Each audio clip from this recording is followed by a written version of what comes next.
જય ધન્વંતરી મિત્રો. ભૂખનો વેગ ધારણ કરવાથી થતી મુશ્કેલીઓ. આપણે અધારણીય વેગ વિશે ચર્ચાઓ કરી રહ્યા છીએ. ત્યારે ભૂખ, ક્ષુધા એ અધારણીય વેગમાં ગણતરી કરેલ છે અને suppression of the urge for hunger, ભૂખનો વેગ ધારણ ન કરવો જોઈએ. સામાન્ય રીતે આપણી જીવનશૈલીમાં આખી રાતના આરામ મળ્યા પછી વહેલી સવારે દરેક વ્યક્તિને લગભગ સારી એવી ભૂખ લાગતી હોય છે અને એટલે જ તો આપણે શિરોમણી વહેલી સવારની નાસ્તો નવકારથી વહેલી સવારે કરીએ છીએ. તમે સમજી શકો છો કે શિયાળામાં ગુંદ, મેથી, કચરિયું, તલના તેલનો શીરો, અડદ પાક, મૂસળી પાક જેવી વસ્તુઓ પણ આપણે વહેલી સવારના જ લેતા હોઈએ છીએ. જેથી આ સમય તો જઠરાગ્નિ તેજ હોય છે જ, એવી વાત પ્રતીત થાય છે. હવે ખાસ કરીને ભાઈઓ અને બહેનો, એમાં બહેનો સવારના કામકાજના રઘવા ઉતાવળમાં પોતાનો સવારનો નાસ્તો કર્યા વિના માત્ર કામ જ કરે જતી હોય છે. આમ તે ભૂખનો વેગ ધારણ કરે છે અને ઘણા બધા વ્યક્તિઓ સવારનો નાસ્તો ન કરીને કે ભૂખના વેગને ધારણ કરીને મુશ્કેલીઓને નોતરે છે.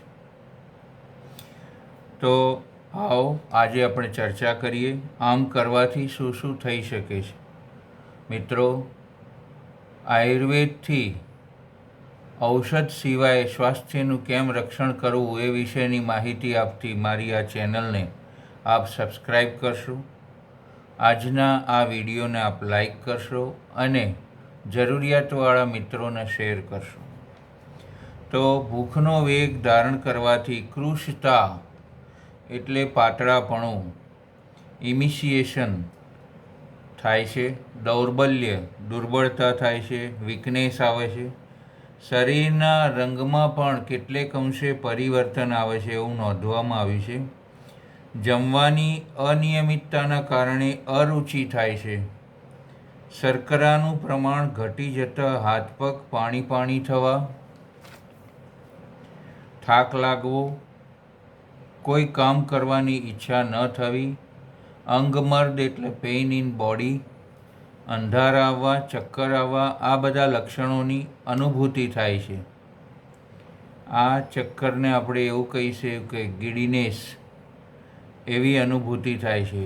આહાર અને અન્ન એ તો પ્રાણ છે, માટે આપણે ભૂખ લાગવા છતાં ભોજન ન લેવાથી જઠરાગ્નિમાં પણ ધાતુઓનો પરિપાક થઈ જાય છે. એટલે આ વેગને ધારણ કરવો ન જોઈએ.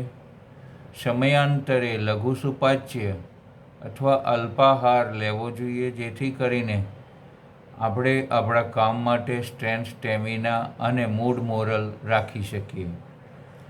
2 સમય વ્યવસ્થિત ભોજન લેવું જોઈએ અને વહેલી સવારે અલ્પાહાર લેવો જોઈએ, એવી આપણી જીવનશૈલી છે. તો આ બાબતોને આપણે અનુસરીએ અને આપણા સ્વાસ્થ્યનું રક્ષણ કરીએ. હું ફરી આવતા વિડીયોમાં આપની સાથે તરસના વેગને રોકવા માટેની વાત ચર્ચા કરવા આવીશ. આપ મારી આ વસ્તુને ધ્યાનમાં લેશો. મિત્રો, શરીર ઘટાડવા માટે ઘણા લોકો લંઘન કરે છે. હા, કેટલેક અંશે ફળદાયી છે, પણ જ્યારે બરાબર ભૂખ લાગી હોય ત્યારે લઘુ સુપાચ્ય ભોજન લેવું પણ એટલું જ અનિવાર્ય છે, કારણ ઘણીવાર ગેસ્ટ્રિક બોડી પણ થઈ શકે છે.